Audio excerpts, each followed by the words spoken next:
আলহামদুলিল্লাহ ওয়াসসালাতু ওয়াসসালামু আলা রাসূলিল্লাহ। সম্মানিত দর্শক, নেক্সাস টেলিভিশনের পর্দায় এই মুহূর্তে যারা যুক্ত হয়েছেন দেশ কিংবা প্রবাসে, যারা আপনাদের এই প্রিয় অনুষ্ঠান বেকম্যানস বিস্কিটস নিবেদিত ইসলামী জীবন বিধান দেখছেন, সকলকে জানাচ্ছি আন্তরিক প্রীতি, অভিনন্দন এবং শুভেচ্ছা। তার সাথে সাথে ইসলামী সম্ভাষণ।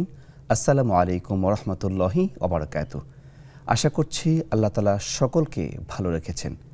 প্রিয় দর্শক, আপনারা জেনে থাকবেন নেক্সাস টেলিভিশনের প্রত্যাহিক এই আয়োজনে আমরা একটি নির্দিষ্ট বিষয় নিয়ে আলোচনা করে থাকি। তার পাশাপাশি সরাসরি আপনাদের প্রশ্ন উত্তর নিয়ে আমরা আলোচনা করি। আপনারা চাইলে দুটি মাধ্যমে আমাদের সাথে যুক্ত হতে পারেন। প্রথমত, টেলিভিশনে যারা দেখছেন তারা স্ক্রিনে প্রদর্শিত নাম্বারে ফোন কলে সরাসরি আমাদের সাথে কথা বলতে পারেন, অথবা ফেসবুকে এই মুহূর্তে লাইভে যারা যুক্ত হয়েছেন তারা চাইলে কমেন্টে আমাদের সাথে যুক্ত হতে পারেন। প্রিয় দর্শক, আজকের নির্ধারিত বিষয় হচ্ছে প্রকৃতির মাঝে আল্লাহর পরিচয়। নির্ধারিত এই বিষয়ে কথা বলার জন্য এবং আপনাদের প্রশ্নের উত্তর দেওয়ার জন্য আমাদের আমন্ত্রণে স্টুডিওতে উপস্থিত হয়েছেন বিজ্ঞ আলেমে দ্বীন, বিশিষ্ট মিডিয়া ব্যক্তিত্ব, উত্তরবাড্ডা ইসলামী আকাবিল মাদ্রাসার সম্মানিত অধ্যক্ষ শায়েখ আনোয়ার হোসাইন মোল্লা। আসসালামু আলাইকুম ওয়া রাহমাতুল্লাহি ওয়া বারাকাতুহু। ওয়া আলাইকুম আসসালাম ওয়া রাহমাতুল্লাহি ওয়া বারাকাতুহু। শায়েখ, আপনি কেমন আছেন? জি আলহামদুলিল্লাহ, আল্লাহ ভালো রেখেছেন। আপনি ভালো আছেন? জি আলহামদুলিল্লাহ। সম্মানিত দর্শক, আজকে আমাদের নির্ধারিত বিষয় হচ্ছে প্রকৃতির মাঝে আল্লাহ তাআলার পরিচয় খুঁজে পাওয়া। আমরা যদি বিজ্ঞানীদের ইতিহাস খুঁজে দেখি, এই বিশ্ব যখন শুরু হয়েছে তা কিভাবে শুরু হয়েছিল? আলাম তারাউ কাইফা বাদা আল খালক, আল্লাহ বলেছেন যে সৃষ্টিটা কিভাবে শুরু হয়েছিল সেটা নিয়ে তোমাদের গবেষণা করা উচিত। এই বিষয়ে যখন স্টিফেন হকিং তার বিখ্যাত বিগ ব্যাং থিওরি বলেছেন যে পৃথিবী অনস্তিত্ব থেকে অস্তিত্ব এসেছে একটি অদৃশ্য শক্তির মাধ্যমে তা বিস্ফোরিত হয়েছে, এবং তিনি ব্যাখ্যা করেছেন ঠিক, কিন্তু এই বিস্ফোরণ কে ঘটিয়েছেন তিনি আল্লাহতে বিশ্বাস না করার কারণে সে উত্তর খুঁজে পাননি। একইভাবে কোরআনে লক্ষ্য করে যদি আমরা দেখি, আল্লাহ তাআলা রব্বুল আলামিন বলেছেন এই বিশ্বজাহানকে তিনি প্রসারিত করেছেন। তারই সাথে একমত হয়ে এডউইন হাবল 1929 সালে একটি গবেষণা প্রকাশ করেছেন, যেখানে তিনি বলেছেন এই পৃথিবী সহ আশেপাশে সমস্ত গ্রহগুলো সম্প্রসারিত হচ্ছে। এর মানে আল্লাহ তাআলা রব্বুল আলামিন যে কোরআনে অনেক আগেই বলে দিয়েছেন সে কথাটি একেবারেই সত্য। এমনি করে প্রকৃতির নানা বিষয়ে লক্ষ্য করলে আমরা মহান রব্বে কারিমের বাস্তবতা, প্রমাণ এবং পরিচয় পাবো। আজকে সেই বিষয়ে আমরা আলোকপাত করতে যাচ্ছি। আমি শায়েখকে প্রথমেই জানতে চাই যে আসলে প্রকৃতির কোন দিক দিয়ে আমরা আল্লাহ তাআলার সরাসরি প্রমাণ দেখতে পাই যে তিনি আসলেই আছেন?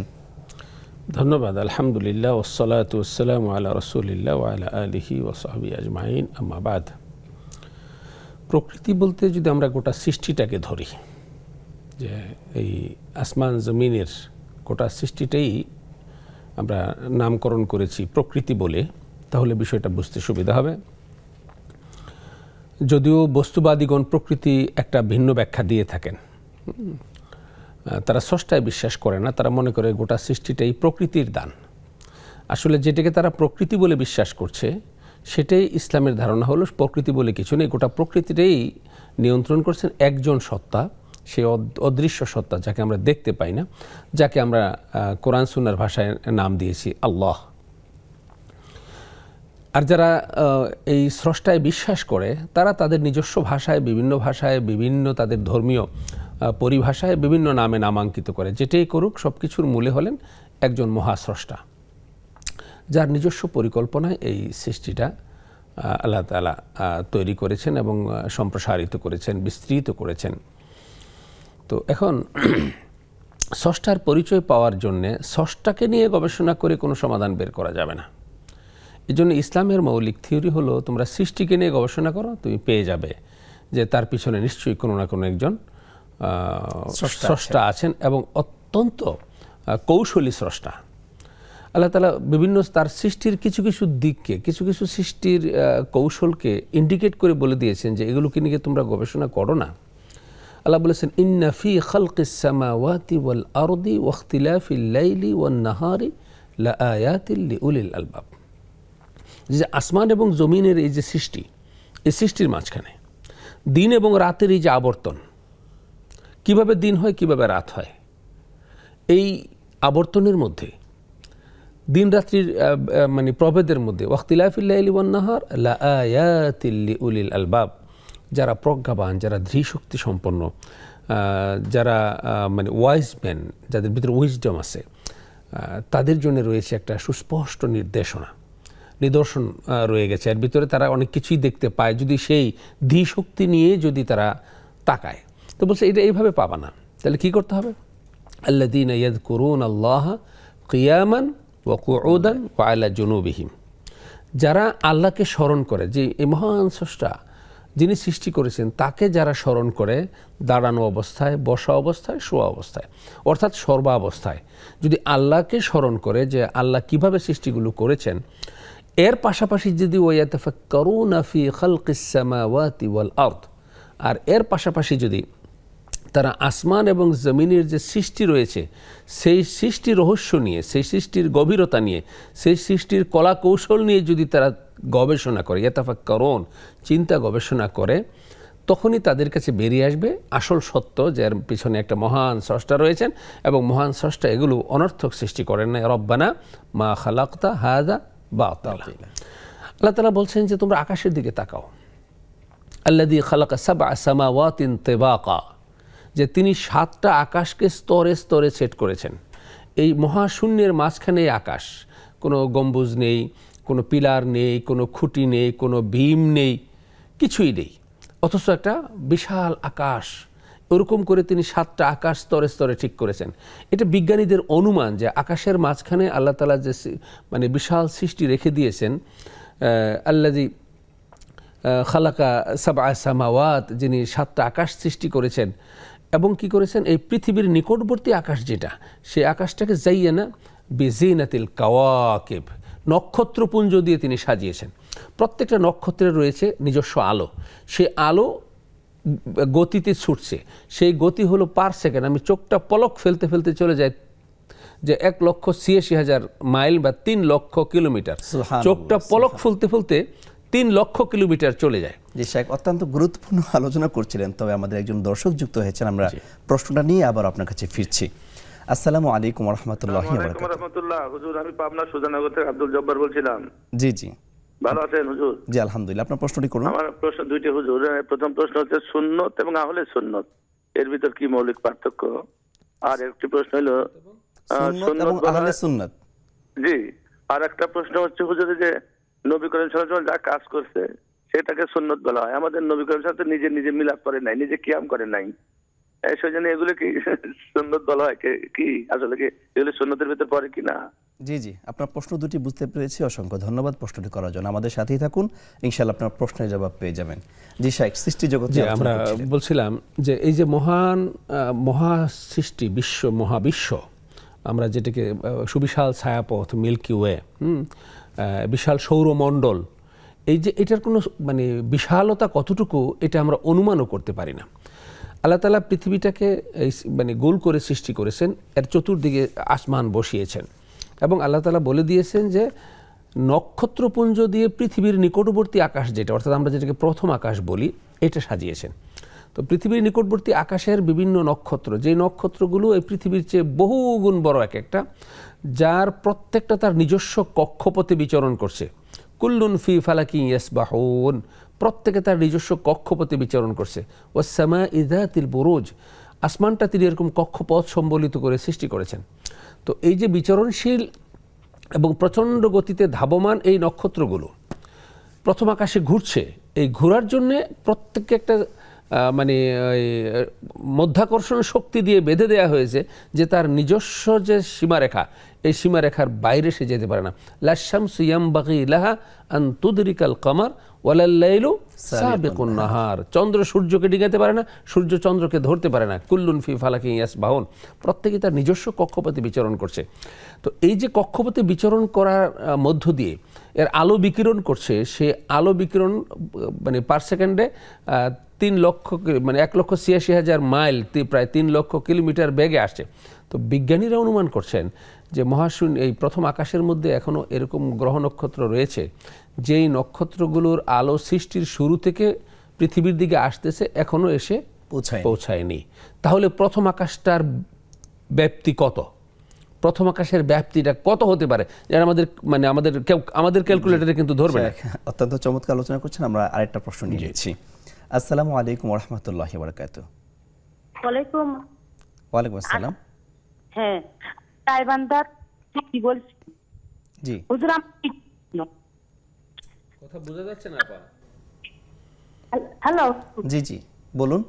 আমার স্বামী আপনার বাড়ি তো আপনার কথাগুলো আটকে যাচ্ছে, ক্লিয়ার আসছে না। হুজুর আমার না। হ্যালো হুজুর। জি জি কথা কেটে কেটে আসছে। জি আমাদের আপনার ঘরে নেটওয়ার্ক পাচ্ছে না সম্ভবত, জানালা খুলে নেন। আমাদের দর্শক এই মুহূর্তে ডিসকানেক্টেড হয়ে গেছে, আমরা আলোচনায় যাচ্ছি। তো যে কথা বলছিলাম যে প্রথম আকাশের যে নক্ষত্রগুলো সেগুলো আলো এখনো এসে পৌঁছায় নাই, তাহলে কতটা দূরে অবস্থান করছে এবং এটার ব্যাপ্তি কত। তো বিজ্ঞানীরা সাত আকাশকে ডিফাইন করেছেন যে যদি এই পৃথিবীটাকে একটা গ্লোব মনে করা হয়, তাহলে আমরা মানচিত্রের মধ্যে বাংলাদেশ বসায়, বিভিন্ন জাপান বসায়, চায়না বসায়, ছোট্ট করে দেখা যায়। আর প্রথম আকাশটাকে যদি একটা গ্লোব মনে করা হয়, তাহলে পৃথিবীটা যে কোথায় মহাকাশের মধ্যে, এইটা যদি একটা ফোঁটা দিয়ে দেখিয়ে দেওয়া হয় যে এটা হলো পৃথিবী, তাহলে পৃথিবীর আয়তনের চেয়ে বেশি হয়ে যায়। এই জন্যে যে মহাকাশের যে কল্পিত মানচিত্র, সেই কল্পিত মানচিত্রের মধ্যে একটা গ্লোবের মতো করে সেটার মধ্যে পৃথিবীর নির্দেশনাটা দেওয়া হয়েছে একটা অ্যারো দিয়ে, যে পৃথিবীটা এই এরিয়াতেই আছে। কারণ একটা ডট প্রিন্ট যদি দেয়, অর্থাৎ একটা কলমের ফোঁটার দাগ যদি দেয়, তাহলে পৃথিবীর আয়তনের চেয়ে বেশি হয়ে যাবে। তো শূন্য সম্পর্কে ব্যাখ্যা করতে গিয়ে বলেছে যে প্রথম আকাশের তুলনায় পৃথিবীটা এত ছোট। আর এই প্রথম আকাশের পুরা বিষয়টা দ্বিতীয় আকাশকে যদি একটা গ্লোব তুলনা করা হয়, তাহলে সমস্ত গ্রহ নক্ষত্র, এই যে বিভিন্ন গ্রহপুঞ্জ নক্ষত্র রাজি, এই সব কিছু নিয়ে যেই অবয়বটা দাঁড়িয়েছে, সেটা দ্বিতীয় আকাশকে যদি একটা গ্লোব কল্পনা করা হয়, তাহলে এটা একটা ডট প্রিন্টের চেয়ে বড় হবে না। অ্যাজ ওয়েল এজ তৃতীয় আকাশকে যদি গ্লোব কল্পনা করা হয়, তাহলে প্রথম দ্বিতীয় আকাশ মিলে যতটুকু হয়েছে, কারণ রাউন্ড তো যত বাড়ছে তার পরিধি তত বেড়েছে। এইভাবে করে করে সাত আকাশ পর্যন্ত সৃষ্টি করেছেন আল্লাহ তাআলা। বলছেন হাল তারা মিন ফুতুর, এই সাত আকাশ সেটিংয়ের মধ্যে তুমি কি কোনো বৈপরীত্য দেখতে পাচ্ছ? প্রত্যেকেই কিন্তু নিজস্ব গতিতে চলছে। এই সৃষ্টিটা নিয়ে যদি গবেষণা করা হয়, তাহলে আমরা নিঃসন্দেহে এটাই বুঝতে পারি যে এই বিশাল ম্যানেজমেন্ট, এই বিশাল সৃষ্টির কৌশল, এটা একমাত্র একজন মহাশক্তিধর সত্তা ছাড়া হবে না। হালমিন খালিকিন গায়রুল্লাহ, আল্লাহ কোরআনে বলেছেন, প্রশ্ন করেছেন, তোমরা কি পেয়েছো কাউকে আল্লাহ ছাড়া এই বিশাল সৃষ্টি জগতের যিনি সৃষ্টি করেছেন? সুবহানাল্লাহ। সুবহানাল্লাহ ওয়া বিহামদিহি। শুনছিলাম আপনার আলোচনা। এই মুহূর্তে আমরা একটা প্রশ্নে চলে যাব। আসসালামু আলাইকুম ওয়া রাহমাতুল্লাহি ওয়া বারাকাতুহু। ওয়ালাইকুম আসসালাম ওয়া রাহমাতুল্লাহ। আসসালামু আলাইকুম। ওয়ালাইকুম আসসালাম। জি আপনার প্রশ্নটি করুন। জি হুজুর, আমার দুইটা প্রশ্ন। প্রশ্ন হলো, আমি একটু দরিদ্র মানুষ, তো আমি একটা জায়গায় আর কি রান্নার কাজ করি। তো আমি যে অনেক সময় দেখা যায় যে সময় পাই না, তো মাগরিবের সময় কি আমি শুধু 3 রাকাত ফরজটা পড়তে পারবো? আর দুপুরের জোহরের সময় ফরজটা কি পড়তে পারবো কিনা? সুন্নতগুলো একটু বাদ দিতে চাচ্ছেন, তাই তো? হ্যাঁ, সময় যখন সময় পাবো তখন তো আমি পড়বো। দেখা যায় যে অনেক সময় পাবো না, তো তখন মাগরিবের সময় দেখা যায় যে একটু ব্যস্ত থাকা হয়। ওই জন্য কি আমি শুধু ফরজটা পড়তে পারবো কিনা? আর দ্বিতীয় প্রশ্ন হলো, আমি দেশের বাড়িতে আমার স্বামী সন্তান রাইখে এখানে থাকি। তো আমি তো একজনের কাছে শুনলাম যে 3 মাসের উপরে জানি থাকতে হয় না। তো এখন আমি তো একটু সমস্যার কারণে আমি যাইতে পারি না, 7-8 মাস পর পর যাইতে হয়। তো এটা কি আমার স্বামীর হেফাজতে কি আমার গুনাহ হচ্ছে? আপনার দুটি প্রশ্নই আমরা বুঝতে পেরেছি। আমাদের সাথে থাকুন, আমাদের প্রশ্নের উত্তরগুলো পেয়ে যাবেন ইনশাআল্লাহ। জি দর্শক, আপনারা দেখছিলেন বেকম্যানস বিস্কিটস নিবেদিত আপনাদের প্রিয় অনুষ্ঠান ইসলামী জীবন বিধান। সময় হয়েছে ছোট্ট একটি ব্রেকে যাওয়ার, ফিরে আসছি তারই পর।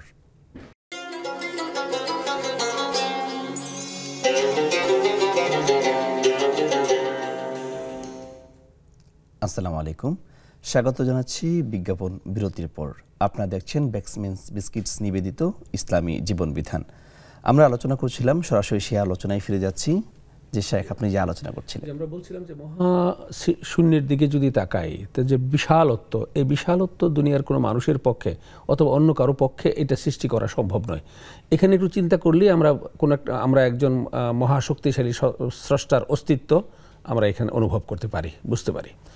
আবার যদি আমাদের শুধু পৃথিবীর দিকে আসি, আমরা যেটাকে ওরা প্রকৃতি বলছে, আল্লাহ তাআলা কোরআনে কারীমে জায়গায় জায়গায় কিন্তু বলে দিয়েছেন যে তোমরা এগুলো একটু চিন্তা করে দেখো। আফালা ইয়ানজুরুনা ইলাল ইবিলি কাইফা খুলিকাত, তোমরা লক্ষ্য করে দেখো না ওটকে কিভাবে সৃষ্টি করা হয়েছে। মরুভূমিতে চলে, পানি ছাড়া চলতেছে, তারপরে তার সৃষ্টির যে কৌশল, তার মধ্যে মানে রিজার্ভ ট্যাঙ্কি দিয়ে দেওয়া হয়েছে, একবার পানি নিয়ে সে অনেক দিন পর্যন্ত পানি সংরক্ষণ করছে, সেখান থেকে অল্প অল্প করে পানি সে পাস করতেছে। তারপরে ওটার মধ্যে গোশত বেরিয়ে আসে, মানে যদি মরুচারীরা যখন যায় তখন ওর জীবিত রাখা অবস্থায় সেই বর্ধিত অংশ থেকে গোশত নিয়ে রান্না করে সে খেতে পারে, তাতে অসুবিধা হয় না। আরও হাজারো রকমের সৃষ্টির কলা কৌশল ওটার মধ্যে। আফালা ইয়ানজুরুনা ইলাল ইবিলি কাইফা খুলিকাত ওয়া ইলাস সামাই কাইফা রুফিআত, আকাশকে কিবারে সুউচ্চে স্থাপন করেছে সেটাকে তোমরা দেখো না। ওয়া ইলাল আরদি কাইফা সুতিহাত, জমিনকে কিভাবে বিছিয়ে দিয়েছে। ওয়া ইলাল জিবালি কাইফা নুসিবাত, পাহাড়গুলোকে কিভাবে সৃষ্টি করা হয়েছে, স্থাপন করা হয়েছে। ওয়াল জিবালা আওতাদা, পাহাড়কে বলা হয়েছে প্যারেক হিসেবে। এই পৃথিবীর মাঝখানে মহাসমুদ্রে ভাসমান কতগুলো মাটির টুকরাকে একটা প্যারেক দিয়ে, পাহাড় নামক প্যারেক দিয়ে একটার সাথে একটাকে গেঁথে দেওয়া হয়েছে যাতে এটা সরতে না পারে। এই এত বড় কলা কৌশল, এত বড় ইঞ্জিনিয়ারিং কে করতে পারে আল্লাহ ছাড়া? তারপরে বলেছেন যে ওয়ানজালা মিনাস সামাই মাআন ফাআহইয়া বিহিল আরদা বা'দা মাউতিহা, যে পৃথিবী যখন একবার মরে যায়, অর্থাৎ তার মধ্যে কোনো রস থাকে না, কোনো পানি থাকে না, জীবনের কোনো স্পন্দন সেখানে থাকে না, আল্লাহ তাআলা কী করেন? আসমান থেকে বৃষ্টি বর্ষণ করেন। বৃষ্টি বর্ষণ করার পরে মানে এই মৃত জমিনকে আবার কি করেন? তিনি সজীব শস্য শ্যামল করে দেন।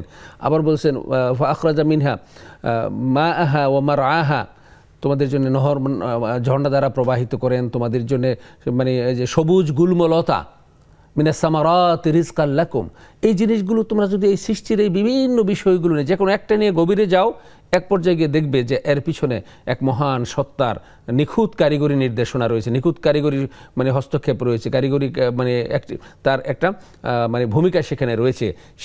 সেই নিখুঁত কারিগর যিনি, তিনি হলেন আল্লাহ। তাই আমরা যদি আল্লাহর অস্তিত্বকে উপলব্ধি করতে চাই, তাহলে আল্লাহর যে সৃষ্টি, সেই সৃষ্টি নিয়ে যদি আমরা গবেষণা করি, সৃষ্টির দিকে যদি তাকাই, তাহলে প্রত্যেকটা মানুষই বুঝতে পারবে যে এই মহান এই সৃষ্টির পিছনে এক মহান সত্তা রয়েছে, যাকে কোরআনে নাম দেওয়া হয়েছে আল্লাহ। তা আমরা সে আল্লাহতে বিশ্বাস করি এবং এটা বিশ্বাস করি এই গোটা সৃষ্টি আল্লাহ সৃষ্টি করেছেন এবং একসময় তিনি এটা ধ্বংস করে দিবেন। কুল্লু মান আলাইহা ফান ওয়াবকা ওয়াজহু রাব্বিকা যুল জালালি ওয়াল ইকরাম, এই সব কিছু শেষ হয়ে যাওয়ার পরে আবার সেই মহান সত্তাই শুধু থাকবেন, যেখানে আমাদের সবাইকে ফিরে যেতে হবে, দুনিয়ার জীবনের কৃতকর্মের জন্য জবাবদিহি করতে হবে। এক চমৎকার আলোচনা করছিলেন। আমরা এই মুহূর্তে দুটি প্রশ্ন নিয়ে নিব। আসসালামু আলাইকুম ওয়া রাহমাতুল্লাহি ওয়া বারাকাতুহু। ওয়ালাইকুম আসসালাম ওয়া রাহমাতুল্লাহি ওয়া বারাকাতুহু। আমি মৃত্তিকা মনি বলছিলাম বাড়িধারা থেকে।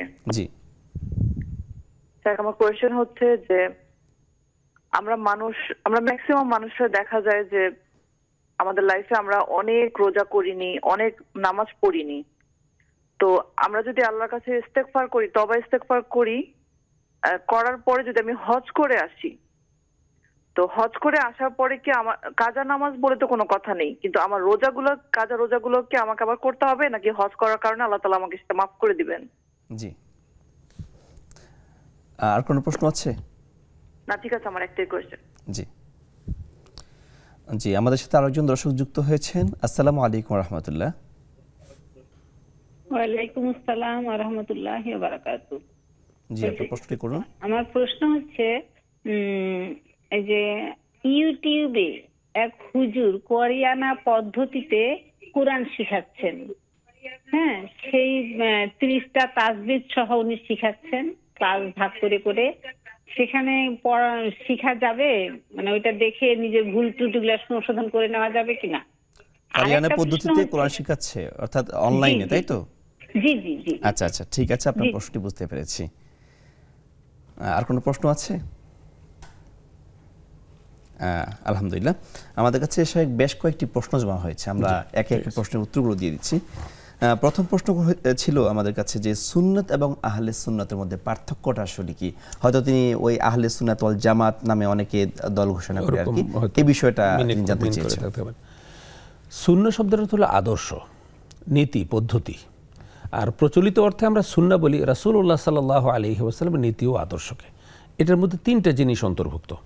রাসূল সাল্লাল্লাহু আলাইহি ওয়াসাল্লামের কৌল বা কথা, তিনি যত কথা বলেছেন, যত বাণী দিয়েছেন, সবই সুন্নাহ। তার ফেল বা তার কার্যক্রম, তার জীবদ্দশায় তিনি যত কাজ করেছেন, বিশেষ করে নবুয়তি জীবনে যত কাজ করেছেন, এই সবগুলো কাজ তার সুন্নত। আরেকটা হলো তাকরিরই বলা হয়, যেটা হলো তার সামনে কেউ কোনো কাজ করেছেন অথবা তার সামনে কেউ কোনো কথা বলেছেন, তিনি এই ব্যাপারে কোনো মন্তব্য করেননি, ভালো করেছো এটাও বলেননি, ভালো করণে এটাও বলেননি, অথবা তার অবর্তমানে অন্য কোথাও এই কাজটা করেছেন অথবা অন্য কোথাও কোনো একটা কথা বলেছেন, সেই মেসেজটা রাসূলুল্লাহ সাল্লাল্লাহু আলাইহি ওয়াসাল্লামের কাছে এসেছে, তারপরে তিনি শুনে ইয়েস নো কিছুই বলেননি, তো এটাকে মৌন সম্মতি হিসেবে ধরা হয়। এই 3টে হলো রাসূলুল্লাহ সাল্লাল্লাহু আলাইহি ওয়াসাল্লামের সুন্নাহ, এবং এই সুন্নাহ অনুসরণ করা রাসূল সাল্লামের কাজ, কথা এবং তার মৌন সমর্থন। তো এই 3টা জিনিস অনুসরণ করা উম্মার উপরে কর্তব্য। আর এই রাসূলের এই যে সুন্নাহগুলো, এই সুন্নাহগুলো যারা অনুসরণ করেন বা করার ব্যাপারে প্রত্যয়ী বা করার চেষ্টা করেন, তাদেরকেই বলা হয় আহলুস সুন্নাহ, অর্থাৎ সুন্নতের ধারক, সুন্নতের বাহক, সুন্নতের যারা অনুসারী, তাদেরকে বলা হয় আহলুস সুন্নাহ। একটা হলো নীতি আদর্শ, আর একটা নীতি আদর্শের যারা ধারক। নীতি আদর্শটা হলো সুন্নাহ, নীতি আদর্শের ধারকরা হলো আহলুস সুন্নাহ। জি শেখ, চমৎকার আলোচনা করছিলেন। আমাদের সাথে এই মুহূর্তে একজন দর্শক যুক্ত হয়েছেন। আসসালামু আলাইকুম ওয়া রাহমাতুল্লাহি ওয়া বারাকাতুহু। ওয়ালাইকুম আসসালাম। আমি গাইবান কি বলছি? জি হ্যাঁ, আমার হ্যালো হুজুর। জি, আপনার কথা আবারও আটকে যাচ্ছে, বলুন। হ্যাঁ, আমার বাড়ি পাবনা আর আমার বাড়ি গাইবান। হ্যাঁ হুজুর। জি জি, প্রশ্নটি করুন।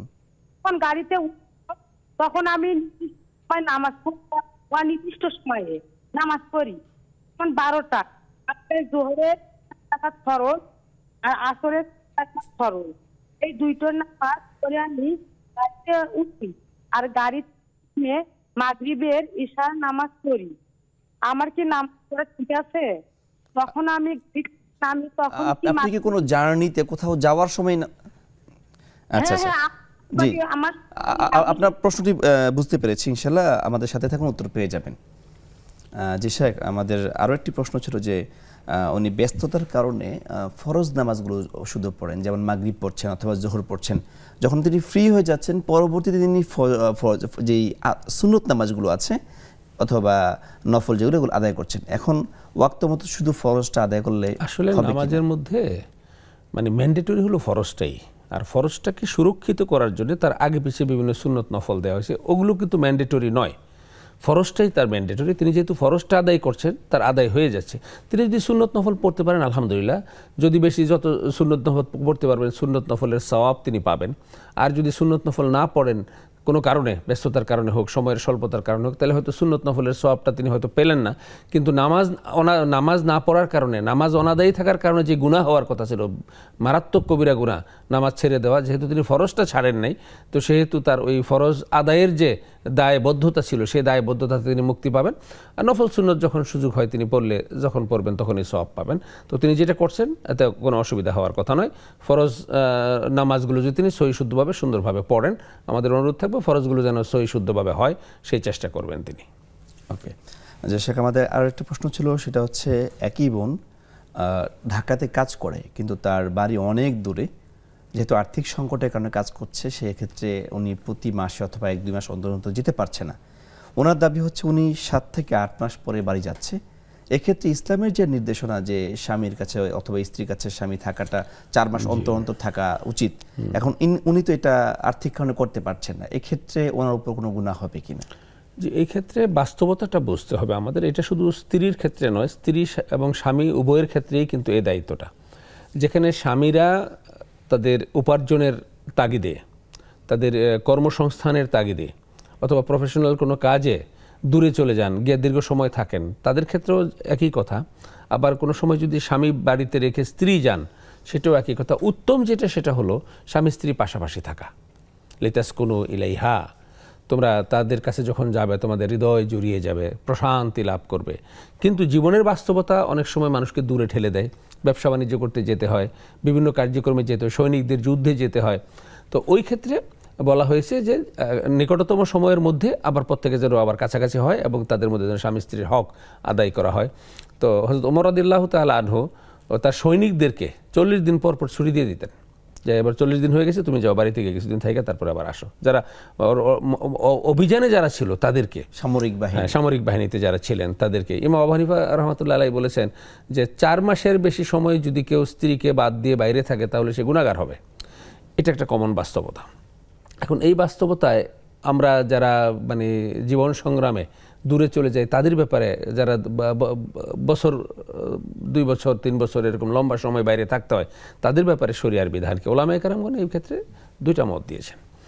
একটা মত হলো যে যদি জীবনের জরুরি এরকম কোনো প্রয়োজন না পড়ে, যে তিনি বাড়িতে থাকলেই যদি তার প্রয়োজন মিটিয়ে, হয়তো লাক্সারিয়াসটা একটু কম হলো, শরীয়তের মাকাসেদ যেগুলো আছে, মাকাসেদের মধ্যে 3টা জীবন উপকরণকে 3টা ভাগে ভাগ করা হয়েছে। একটা হলো দরুরিয়াত, একটা হলো হাজিয়াত, একটা হলো তাহসিনিয়াত। জরুরিয়াত হলো যেগুলো আমাদের জীবনে অনিবার্য না হলেই চলে না, এটা লাগবেই। আর কিছু হলো হাজিয়াত, যেটা দরকার আমাদের কিন্তু না হলেও তেমন কোনো অসুবিধা নেই, কোনো মতে চালায় নেওয়া যাবে। আর তাহসিনিয়াত হলো সৌন্দর্য বর্ধনকারী, এটা আরও লাক্সারিয়াস বিষয় যেগুলো আছে।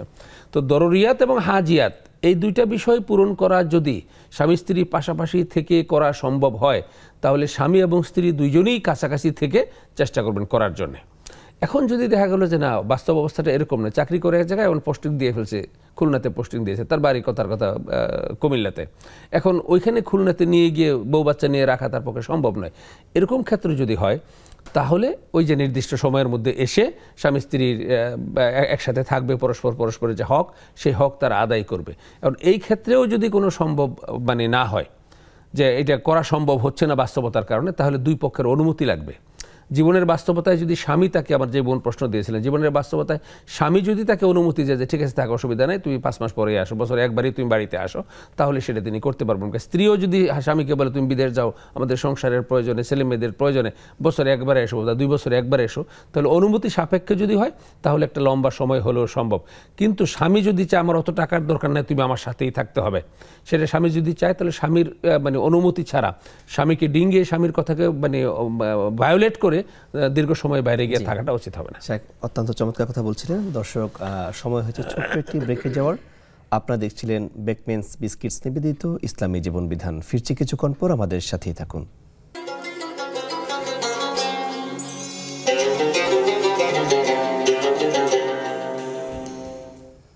আসসালামু আলাইকুম, আপনাদেরকে আবারও স্বাগত জানাচ্ছি আপনাদের প্রিয় অনুষ্ঠান বেকমেন্স বিস্কিটস নিবেদিত ইসলামী জীবন বিধান।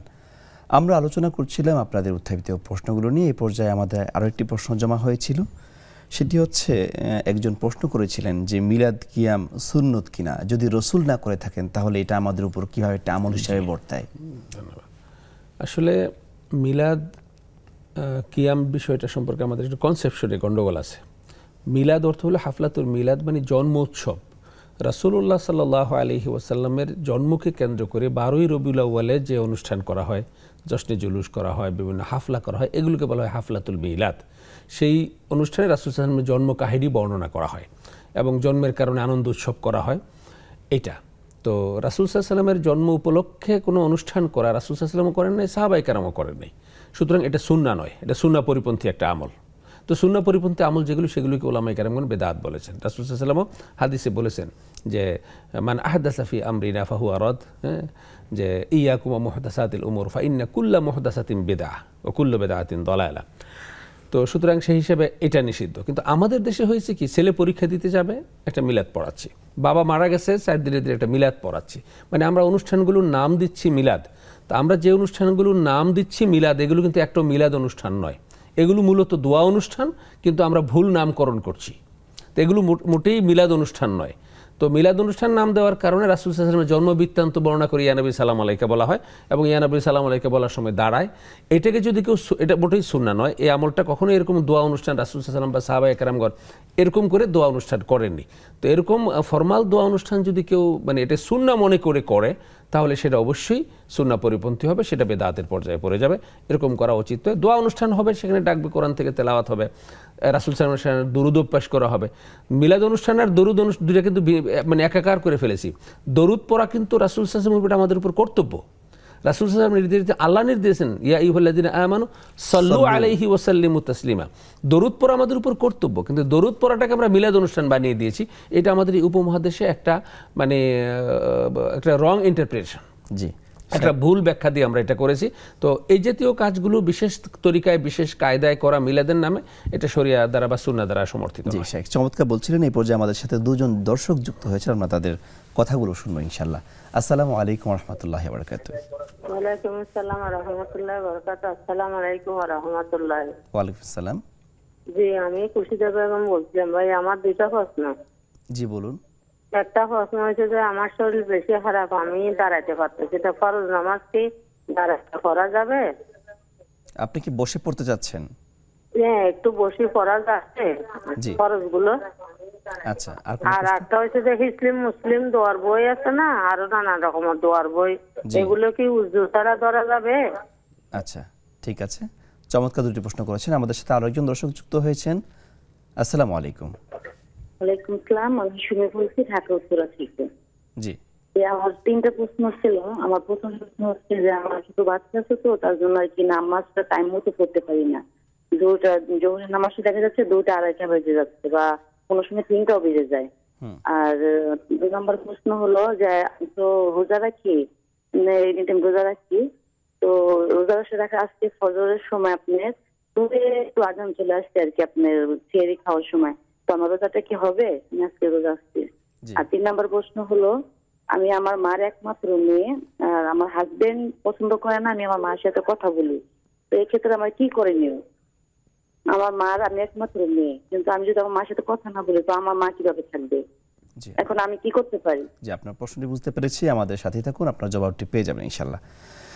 জি শেখ, আরেক বোন প্রশ্ন করেছিলেন যে জীবনে তো অনেক ধরনের কাজা নামাজ আমাদের থেকে যায়, কাজা রোজা থেকে যায়, আমাদের জীবনে অনেক ত্রুটি থাকে। সেক্ষেত্রে কাজা নামাজ বা কাজা রোজা যাই কিছু থাকুক না কেন, আমরা যদি তওবা করি এবং পরবর্তীতে হজ করি, এই হজ এবং উমরার মাধ্যমে, তওবার মাধ্যমে আমাদের পূর্বের কাজা নামাজ কাজা রোজা মাফ হবে কিনা? আসলে তওবাই হলো পিছনের গুনাহগুলো থেকে মুক্ত হওয়ার বা পরিত্রাণ পাওয়ার সবচেয়ে নির্ভরযোগ্য অবলম্বন।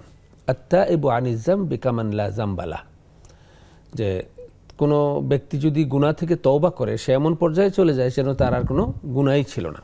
তো এই জন্যে তওবার যে স্তরগুলো আছে, 5টা স্তর, সেই 5টা স্তর মেনটেন করে যদি কেউ তওবা করে, তাহলে আল ইসলামু ইয়াজুফু মা কানা কাবলাহু, তাহলে তার পিছনের যেগুলো আছে সেগুলো আল্লাহ মাফ করে দিবেন।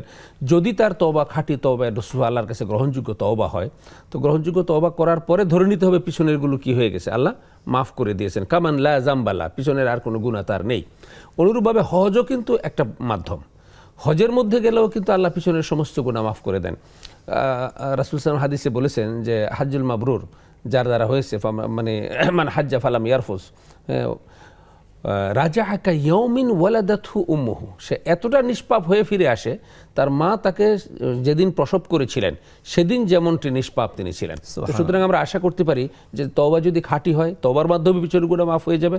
হজে যদি যান বা উমরাতে যদি যান এবং সেখানে যদি তিনি দোয়া করেন এবং সেটা সঠিক মানে যদি হয়, তাহলে তার মাধ্যমেও আল্লাহ তাআলা তার পিছনের গুনাহ মাফ করে দিতে পারেন। কাজা নামাজটা আসলে কি? কাজা নামাজের ব্যাপারে বলা হয়েছে ইমিডিয়েট কাজা, যেটা আর কি আপনি আসরে রওনা দিয়েছেন, গাড়ির মধ্যে কোথাও পড়তে সুবিধা পান নাই, পড়ার মতো কোনো অবস্থাই হয় নাই, কি মাগরিবের নামাজ পড়তে পারেন নাই, তো এশার পড়ার আগে মানে মাগরিবের সালাতটা আদায় করে নেওয়া, আসর পড়ার আগে জোহরের সালাতটা আদায় করে নেওয়া, এটা হলো কাজাবানি, হলো কি যথাসময়ে আদায় না করে পরবর্তী অনির্ধারিত কোনো সময়ে আদায় করা। তো এখন 40 বছর তিনি নামাজ পড়েন না, এখন 40 বছরের কাজা নামাজ তিনি আগামী 40 বছর আর বাঁচবেন কিনা তিনি তো জানেন না, তিনি কিভাবে পড়বেন। তাই জন্য ওলামায়ে কেরামদের একটা অংশ বলেছেন যে তুমি প্রতি নামাজের আগেই ইমিডিয়েট আগের নামাজের 2-4 রাকাত কাজা তুমি পড়ে নাও, যতটুকু হয় কভার হবো।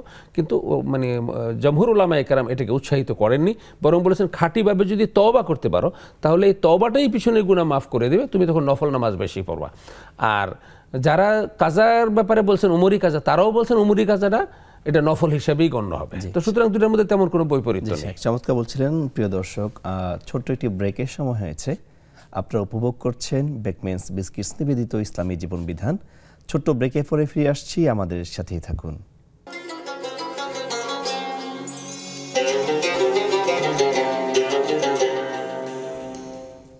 আসসালামু আলাইকুম, আপনারা দেখছেন বেকমেন্স বিস্কিটস নিবেদিত ইসলামী জীবন বিধান। আমরা আলোচনা করছিলাম আপনাদের উত্থাপিত প্রশ্নগুলো নিয়ে। এই পর্যায়ে সরাসরি আমরা প্রশ্নোত্তর পর্বে চলে যাচ্ছি। আমাদের একজন বোন প্রশ্ন করেছিলেন যে তিনি অনলাইনে কারিয়ানা পদ্ধতিতে কোরআন শিক্ষার ক্লাস দেখেন, এক্ষেত্রে তিনি ওটা দেখতে পারবেন কিনা? না, যদি সহিশুদ্ধভাবে পড়ানো হয় তাহলে অবশ্যই দেখতে পারবেন, সমস্যা নেই। তিনি যদি তার মাধ্যমে তিনি শিখতে পারেন তাহলে সেই শিক্ষাটাও তার জন্য সওয়াবের কাজ হবে অবশ্যই। জি, আলহামদুলিল্লাহ। গাইবান্ধা থেকে একজন বোন প্রশ্ন করেছিলেন, যেটার কথা আমরা স্পষ্ট বুঝতে পারিনি। তিনি মূলত প্রশ্ন করেছিলেন যে তিনিও গাইবান্ধাতে থাকেন, তার হাজব্যান্ডও গাইবান্ধাতে থাকে, তবে রাস্তায় একটু দূরত্ব রয়েছে। এক্ষেত্রে তিনি যদি বাসে ওঠেন, ওনার নামাজ কাজা যাওয়ার একটা সম্ভাবনা থাকে, এই জন্য বাসে ওঠার আগে তিনি জোহর এবং আসরের নামাজটা একসাথে পড়েন, অথবা আসরে অথবা মাগরিব একসাথে পড়েন আর কি। সেক্ষেত্রে এটা কিভাবে জমা করার ব্যাপারে ফর্মুলা আছে। সেই ফর্মুলাটা হলো সফর হতে হবে, সফরের দূরত্ব হতে হবে। আর দ্বিতীয় হলো জুহর এবং আসর একসাথে জমা হবে, মাগরিব এবং এশা একসাথে জমা হবে। তো সেটা জমে তাকদিমও হতে পারে, জোহরের সময় হতে পারে, জমে তাখির সেটা আসরের সময় হতে পারে। অনেক সময় দেখা যায় জার্নিটা অনেক দূরে হয়, যেমন পাবনা থেকে গাইবান্ধা অনেকটা দূরত্ব হয়, সেক্ষেত্রে বাসে তো নামাজ পড়া সম্ভব হয় না অনেক ক্ষেত্রে। এক্ষেত্রে কি এটা ব্যাপারটা হলো যে যদি দূরত্বটা কাছাকাছি হয় তাহলে তো ওনার দুইটা জমা করার প্রয়োজন নেই, তিনি একটা পরে উঠবেন আর একটা তো গন্তব্যে গিয়ে পড়তে পারবেন। আর যদি দূরত্ব বেশি হয় তখনই জমা করে পড়ার একটা বিধান ইসলাম রাখা হয়েছে, যে ইউরিদুল্লাহু বিকুমুল ইউসরা ওয়ালা ইউরিদু বিকুমুল উসরা, আল্লাহ সহজ করতে চান, কঠিন করতে চান না। বাসে ওঠার আগে জোহর আসর একসাথে করে পড়বেন, তারপর মাগরিব এশাকের ফজরের আগ পর্যন্ত তিনি মাগরিব এশা পড়তে পারবেন, সুবে সাদেকের আগ পর্যন্ত। এরপরে রাত্রি গিয়ে 10টা বাজুক, 11টা বাজুক, 9টা বাজুক, ওখানে গিয়ে নেমে তিনি মাগরিব এশা। এক কথায় যদি এরকম মিলিয়ে পড়তে হয় সেক্ষেত্রে জোহর আসর মিলাবে, মাগরিব এশা মিলাবে। আচ্ছা, জি শেখ, চমৎকার উত্তর দিয়েছেন। ফেসবুকে আমাদের একজন রোকেয়া আক্তার নামে এক বোন প্রশ্ন করেছেন যে তার একজন ভাই আছে অনেক অসুস্থ এবং তার নির্দিষ্ট ইনকাম নেই অসুস্থতার কারণে, তবে তার অনেক জমি জমা আছে। এখন অসুস্থ অবস্থায় ইনকাম না থাকা অবস্থায় তার সেই জমির উপর জাকাত প্রয়োগ হবে কিনা? প্রথমত জমির উপরে কোনো জাকাত নেই, স্থাবর সম্পত্তিতে কোনো জাকাত নেই। উনি সম্ভবত যেটা জানতে চেয়েছেন সেটা হলো যে তিনি তার জাকাতের টাকা তাকে দিতে পারবেন কিনা। যদি তার ইনকামটা এরকম, যদি প্রশ্ন ওইটা হয়ে থাকে যে তার জমির উপরে জাকাত দিতে হবে কিনা, না, জমির উপরে জাকাত নয়, জমির উৎপন্ন ফসলের উপরে অসর বা নিসফে অসর দিতে হবে। আবাদি জমির উপরে কোনো জাকাত নেই। আর তিনি যদি দরিদ্র হয়ে থাকেন, জমি আছে কিন্তু তার আয় রোজগার নাই, বছরে পরিবারের ভরণ পোষণ মেটানোর পরে তার 2 থেকে 2.5 লক্ষ টাকা সঞ্চয় থাকতে হবে তিনি নেশাব পরিমাণ মালিক হতে হলে, সেটুকু যদি তার না থাকে তাহলে তার বোনের জাকাতের টাকা থেকে ইচ্ছা করলে ভাইকে তিনি দিতে পারবেন। জি শেখ, আরেকটি প্রশ্ন ছিল যে অসুস্থ হলে দেখা যাচ্ছে যে নামাজ বসে পড়তে পারবে কিনা, অনেকে দাঁড়াতে পারছেন না। হ্যাঁ, ওটা অসুস্থ যে কোনো কারণে যদি দাঁড়িয়ে পড়া সম্ভব না হয় তাহলেই বসে পড়তে পারে, সুস্থরাও বসে পড়তে পারে। আপনি একটা নৌকা দিয়ে যাচ্ছেন, নৌকার পাটাতনটা এত নিচু যে আপনি এখানে দাঁড়ানোর মতো অবস্থা নেই, কিন্তু ছয়াটাও এরকম না যে আপনি ছয়ের উপরে গিয়ে নামাজ পড়তে পারবেন, তখন আপনি পুরো সুস্থ অবস্থায় সেখানে তিনি আপনাকে বসেই পড়তে হবে। অর্থাৎ ফামান লাম ইয়াস্তাতি ফাকাইদান বলা হয়েছে, যে ব্যক্তি দাঁড়িয়ে পড়তে সক্ষম নয়, সেটা অসুস্থতার কারণে হতে পারে, পায়ে ব্যথার কারণে হতে পারে, অথবা অন্য বাস্তবিক কোনো সমস্যার কারণে হতে পারে, তাহলে তিনি বসেও নামাজ পড়তে পারবেন। যদি অবস্থা এরকম হয় যে বসেও পড়ার মতো অবস্থা নেই, তাহলে যেভাবে তার পক্ষে সম্ভব, সেটা কাত হয়ে হতে পারে, শুয়ে হতে পারে, যেভাবে তার পক্ষে সম্ভব সেভাবে তিনি করতে পারবেন। ইসলাম এতটা সহজ করে দিয়েছে। জি, আরেকটা প্রশ্ন করেছেন যে অনেক দুয়ার বই পাওয়া যায়, সকাল সন্ধ্যার জিকির, যেমন হিসনুল মুসলিমিন, এই সমস্ত দুয়ার বইগুলো ওযু ছাড়া ধরা যাবে? ধরা যাবে, অসুবিধা নেই। আচ্ছা, আরেকটা হচ্ছে যে তার ছোট বাচ্চা কাচ্চা আছে, তাদেরকে মেনটেন করতে অনেক সময় নামাজে দেরি হয়ে যায়, দেখা যায় ওয়াক্তের পরে হচ্ছে, জোহরের সালাতে একদম আসরের আগে আগে হচ্ছে, তো অনেক সময় দেরিও হয়ে যেতে পারে। আসলে এই বাচ্চার উসিলায় এইটা যেটার গাফিলতি হচ্ছে, এটা কোনো গুনাহ হবে কিনা? না, প্রথমত জোহরের টাইম তো শুরু থেকে মানে আসর হওয়ার আগ পর্যন্তই জোহরের টাইম, তো টাইম মতো যদি তিনি পড়েন তাহলে তিনি গুনাহগার হবেন না। কিন্তু বাচ্চা দেখাশোনা করতে গিয়ে তিনি জোহরের টাইম পার করে দিলেন, পড়লেন না, আসরের টাইমে পার হয়ে গেল, পড়লেন না, যদি তিনি এই কারণে না পড়েন তাহলে অবশ্যই গুনাহগার হতে হবে। এই জন্য সব কিছু, এই যে ম্যানেজমেন্ট যেটা তিনি মেনটেন করছেন, এই মেনটেনের মধ্যে নামাজটাও মেনটেনের একটা পার্টে আনতে হবে, যে আমার বাচ্চাকে আমি গোসল করবো এতটা সময় বা এতটা গোসল করানোর পরে তাকে ঘুম পাড়িয়ে দেবো, তারপরে নামাজ পড়বো, নামাজ পড়ে রান্না করা, নামাজটাকে সামনে রেখে নামাজটা শিডিউলের মধ্যে নামাজটা সর্বাগ্রে রাখবেন, যে তিনি মেনটেনের যে পার্ট, সেই পার্ট একটা প্ল্যান তো করেন, সেই প্ল্যানের মধ্যে নামাজটা অবশ্যই তাকে এর ভিতরেই রাখতে হবে। কোনো অজুহাত দিয়ে যদি আমরা নামাজ মানে করে দেই, পাশ কাটিয়ে দেই, তাহলে আল্লাহ তাআলা কিন্তু এই জন্য কিয়ামতের দিন কঠিনভাবে ধরবেন। তো এই জন্য তিনি তো নিশ্চয়ই অন্য কারো সহযোগিতা নেন, এমনভাবে নেবেন যেন নামাজটা মাইনাস করে তার জন্য কোনো কাজের পরিকল্পনা না হয়, সর্বতোভাবে চেষ্টা করবেন। এরপরেও যদি সর্বতোভাবে চেষ্টা করার পরেও কখনো এরকম ঘটনা ঘটে যায়, লা ইউকাল্লিফুল্লাহু নাফসান ইল্লা বুসআহা, আল্লাহ সামর্থ্যের অতিরিক্ত কাউকে চাপিয়ে দেন না, তখন হয়তো আল্লাহ সেটা মাফ করবেন। কিন্তু ইচ্ছা করলে পারতেন, সুযোগ ছিল, তারপরেও করেন নাই, এমনটা কিন্তু আল্লাহ হয়তো মাফ করবেন না। একই বোন তিনি প্রায় রোজা রাখেন, এখন দেখা যাচ্ছে তিনি সাহরি খাওয়া অবস্থায় দূর থেকে মসজিদে আজান শুনতে পেয়েছেন, এক্ষেত্রে তার ওই অসম্পূর্ণ মানে সাহরিটা অসম্পূর্ণ ছিল। এই মাসালাটা আমরা অনেকবার বলেছি, এটা খুবই আমাদের দেশে খুব অ্যালার্মিং একটা অবস্থা। আজান নয়, আমাদের দেশে আজান দেওয়া সুবে সাদেকের 25 মিনিট পরে, কেউ দেন 20 মিনিট, কেউ 30 মিনিট পরে। তাহলে আজানের অন্তত 20 থেকে 25 মিনিট আগে বা 30 মিনিট আগে সাহরি খাওয়া শেষ করতে হবে। রমজানে যে আজানটা দেওয়া হয় ওইটা, রমজানের যে টাইমটা আমাদের দেশে শুধু রমজানের টাইমটাকেই ফজরের আজানটা যথাসময়ে দেওয়া হয়। আমি অনেকবার বলেছি, আমাদের অনুষ্ঠান থেকেও বলেছি যে আমাদের মুয়াজ্জিন সাহেবরা বা ইমাম সাহেবরা কেন এই কাজটা করেন আমার বুঝে আসে না, যে রমজানে যথাসময়ে দিতে পারেন, কিন্তু অন্য সময় আপনারা 20 মিনিট 25 মিনিট পরে দেন। নফল রোজা যারা রাখেন, তারপর আইএমএ বীজের রোজা যারা রাখেন, বা অন্য এমনি বিভিন্ন মানতের রোজা যারা রাখেন, তারা যদি ইমাম সাহেবের বা মসজিদ থেকে মুয়াজ্জিনের আজান শোনার অপেক্ষায় থেকে যদি ওই পর্যন্ত সেহরি খেয়ে রোজা রাখতে যান, তাহলে তাদের কিন্তু কারোরই রোজা হবে না। তো এই জন্যে আমাদের যারা মানে রমজান ছাড়া বাকি সময় যারা রোজা রাখবো, তারা অবশ্যই আজানের উপর নির্ভর করব না। আমাদের দেশে আজানটা সুবে সাদেকের সাথে দেয়া হয় না, ফজরের আজান। এটা নির্ভর করবে আমাদের সময়ের উপর। এবং প্রত্যেকের এখন ঘরে মোবাইল আছে, মোবাইলে আপনি সার্চ দিয়ে দেখবেন আসছে সেহরি লাস্ট সময় কত বা সুবে সাদেক কখন হবে, তার আগেই যেন খাওয়াটা শেষ করি। সর্বশেষ একটি প্রশ্ন, এবং সময় আমাদের একেবারে শেষ পর্যায়ে, অল্প সময় উত্তরটি দিলে খুশি হব। সেটি হচ্ছে, একই বোন প্রশ্ন করেছেন যে তার মায়ের সাথে কথা বললে তার স্বামী রাগ করে, এখন সে একমাত্র মেয়ে, এখন এই মুহূর্তে কি করতে পারে? যে তাকে দুইটা দিকই মেনটেন করতে হবে। মা বাবার হক হলো আল্লাহ তাআলার হকের পরপরই, ওবিল ওয়ালিদাইনি ইহসানা, আল্লাহর হকের পরে যে তোমার আল্লাহর ইবাদতের কথা বলেই বলেছেন ওবিল ওয়ালিদাইনি ইহসানা, মাতা পিতাকে কোনোভাবে অবহেলা করা যাবে না। স্বামী তাকে কেন মায়ের সাথে মানে কথা বলতে দিচ্ছেন না, এই কারণটা ওনাকে খুঁজে বের করতে হবে। যদি তার দিক থেকে কোনো ত্রুটি থাকে, সেই ত্রুটির কারণে কিংবা মায়ের দিক থেকে কোনো মানে অনীহা থাকে, সেই কারণে যদি না করে থাকে, তাহলে সেটা তাকে মানে সেই কারণটা সমাধান করার চেষ্টা করতে হবে। আর স্বামী যদি স্বেচ্ছাচারিতার কারণে অথবা একটু একঘেয়েমি করে দিতে না হয়, তাহলে অবশ্যই স্বামী গুনাহগার হবে, যে একজন মানে মাকে তার সন্তানের সাথে যোগাযোগ রক্ষা করা থেকে বিচ্ছিন্ন রেখেছে, জন্য স্বামী হয়তো গুনাহগার হবে। জি শেখ, অত্যন্ত চমৎকার আলোচনা করছিলেন। আপনার ব্যস্ততম সময়ের মাঝখানে নেক্সাস টেলিভিশনে এই আমন্ত্রণে সাড়া দেওয়ার জন্য আপনাকে অসংখ্য ধন্যবাদ জ্ঞাপন করছি। জি, আপনাকেও ধন্যবাদ, আমাদের সম্মানিত দর্শকবৃন্দকেও ধন্যবাদ। জি দর্শক, আপনারা সকলে দেখছিলেন বেকমেন্স নিবেদিত ইসলামী জীবন বিধান। আশা করছি আজকের এই আলোচনার মাধ্যমে আপনারা সকলেই বুঝতে পেরেছেন যে সৃষ্টিকর্তার সাথে সৃষ্টি সংশ্লিষ্টতা কতটা গুরুত্বপূর্ণ এবং কতটা ওতপ্রোতভাবে জড়িয়ে আছে। আশা করছি আজকের এই আলোচনার পরে আপনাদের ঈমান আরও দৃঢ় হবে, মজবুত হবে। এতক্ষণ পর্যন্ত যারা আমাদের সাথে ছিলেন, প্রশ্ন করেছেন, প্রশ্নের উত্তর পেয়েছেন এবং ফেসবুকে কমেন্ট করে আমাদের সাথে ছিলেন, সকলকে ধন্যবাদ জ্ঞাপন করে আজকের অনুষ্ঠান এখানেই শেষ করছি। সামনে যে অনুষ্ঠান রয়েছে সেখানে আবার আপনাদের সাথে দেখা হবে, কথা হবে। ততক্ষণ পর্যন্ত আল্লাহ তাআলা সকলকে ভালো রাখুক, সুস্থ রাখুক। ধন্যবাদ সবাইকে। আসসালামু আলাইকুম।